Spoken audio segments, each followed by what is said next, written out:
na o le ingoa lea o papastui le whainone ai le o le ingoa le salana mafua mai i le vaitaimi tonu a lea e se vaitaimi o le lua afi ua fatasi faasolu mai lena mai ai ia malaga foina ea talapu foina e lakapia Samoa le mai ai au alamalava au mai sava'i o au mai upolu ia au mai e talapu nuu taitasi foina ena mai la ia ena mai New Zealand mai temina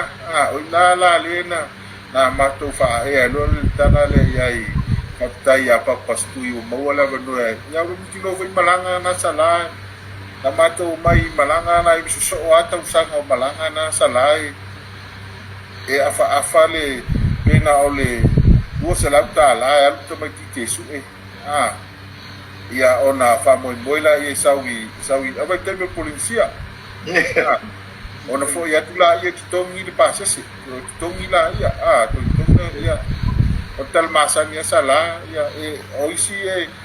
o iai pe foi la ia o ia na ofisa valu sutala na totogi sala e foi atu loa le totogi alo la ia tupe polisia le tutugi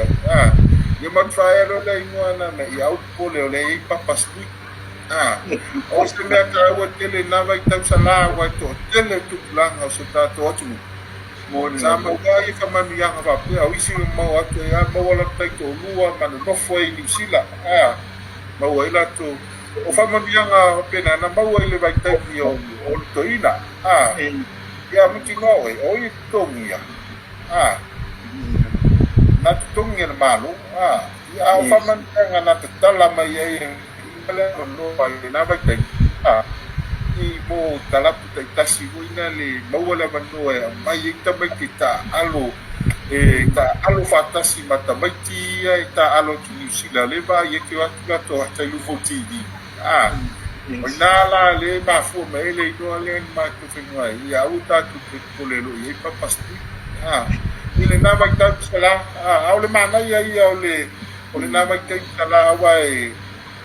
fa'alelei a tausaga soso'o faile mea na alu i tutuila o i tutuila ta'alu tuila mai o mai New Zealand ia fo'i atu ia o'o i le se tausaga e faifai ai o ai mai papastui